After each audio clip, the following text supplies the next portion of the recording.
با سلام دوستان عزیز، امیدوارم که تو این روزهایی که خب دچار بحران بودیم و این مسائلی که دور و برمون بود رو تونسته باشین با مدیریت استرستون به خوبی پشت سر گذاشته باشین، تنتون سالم باشه، جسم و روحتون کلا در تعادل باشه.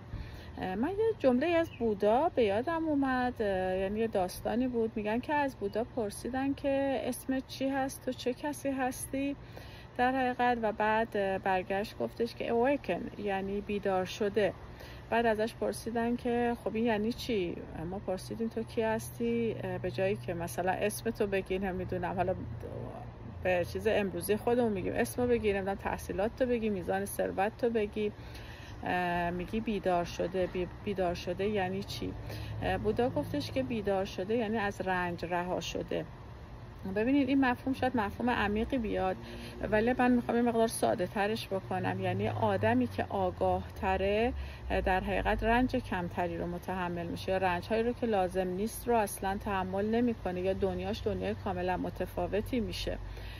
ببینید ما آدم های مختلفی داریم تو شرایط مختلف روی کره زمین و حتی توی یه منطقه زندگی میکنن، توی یه کشور دارن زندگی میکنن، ولی با شرایط متفاوت. دلیلش هم اینه که آگاهی های متفاوتی دارن. ببینید الان همین بحرانی که برای ما پیش اومده، اگر ما واقعا جمعیت زیادی از ما به تغییر خودشون، به بهتر شدن روح و روانشون، به بالا بردن فرکانسشون دقت می‌کردن، خیلی کسا بودن که خب این کار رو کرده بودن، باعث شد رنج کمتری رو تحمل کنن، استرس کمتری رو پشت سر بذارن، بتونن ذهنشون رو، استرسشون رو، وجودشون رو مدیریت کنن تا این بحران رو رد کنن.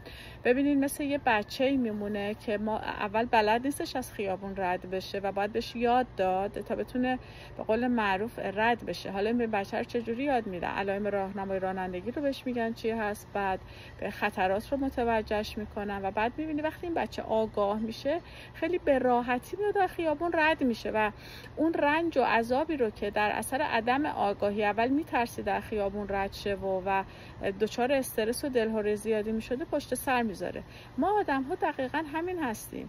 ما اگه فکر کنیم که تو این دنیا اومدیم فقط بدویم کار بکنیم، پول در بیاریم و بعدش هم همه رو بذاریم و بریم و نفهمیم مثلا زندگی کردن یعنی چی، آگاه نباشیم، خب تو یونیورس، عالم هستی یا زندگی سری بحران ها و چالش ها داره، اونم جزء قوانین هستیه. شما باید اینها رو تحمل بکنی، اینها رو ازش درس بگیری و بتونی به یه رشد روحی خوبی پیدا بکنی، تا وقتی که به سورس برمیگردی، به مبدأ میخوای برگردی، با فرکانس بالاتری برگردی. برای همین جزء قوانین عالم هستیه و ما به جایی که زندگیمون رو صرف این بکنیم که بتونیم در حقیقت آگاهی بیشتری داشته باشیم و جامعه، جالب اینجاست که قبول نمیکنه که در حقیقت با داشتن آگاهی بالاتر رنج کمتری رو متحمل میشه یا اصلا لازم نیست رنج بکشه.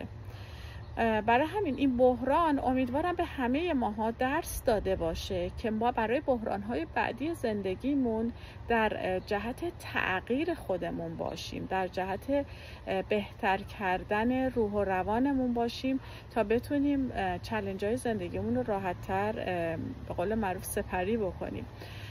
و اگر واقعا از هر بحرانی که تو زندگی ما پیدا میشه ما درس نگیریم و آگاه تر نشیم، متاسفانه باید بگم این بحران ها بارها و بارها تو زندگی همه ما تکرار خواهد شد تا ما درسش رو بگیریم. و فقط با دعا کردن و تغییر نکردن ما به جای نمیرسیم. ما میتونیم دعا بکنیم، دعا زمانی نتیجه میده، درونت خواسته هات رو زمانی بهش میرسی که خودت قدم برداری و شروع کنی به تغییر خودت. و کاری رو که امروزه در حقیقت دارن امثال من انجام میدن، کسایی که تو زمینه‌های خودشناسی، نمیدونم یوگا، مدیتیشن و اینها هستن، با تکنیک‌های جدید میخوان مردم را آشنا بکنن، تکنیک‌هایی که بشر امروز شاید بهتر، راحت‌تر قبول میکنه، لحاظ علمی ثابت شدن. این کلاس‌های مدیتیشن، به خصوص کاری که من الان دارم انجام میدم، مدیتیشن‌های کوانتومی که دارم روش کار میکنم و میبینم چقدر خوب داره به مردم جواب میده، باعث میشه که ما در حقیقت راحت‌تر تو مسیر تغییر قرار بگیریم. دقیقاً مثل همون بچه‌ای هستش که گفتم که نمیدونه چجوری از خیابون باید عبور کنه، ولی وقتی که یاد میگیره، بهش یاد میدن و مسیر رو بهش نشون میدن و راحت اون کار رو انجام میده با استرس کمتر و با رنج کمتری.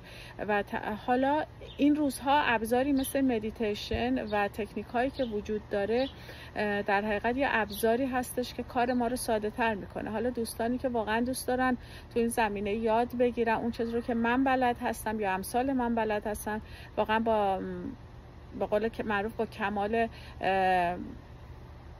دوستی و میل ما در اختیارشون قرار میدیم. میتونین اگر دوست دارین تو کلاس های من شرکت کنید، در پیجم ببینین، در اینستاگرام، تو یوتیوب با من در تماس باشین.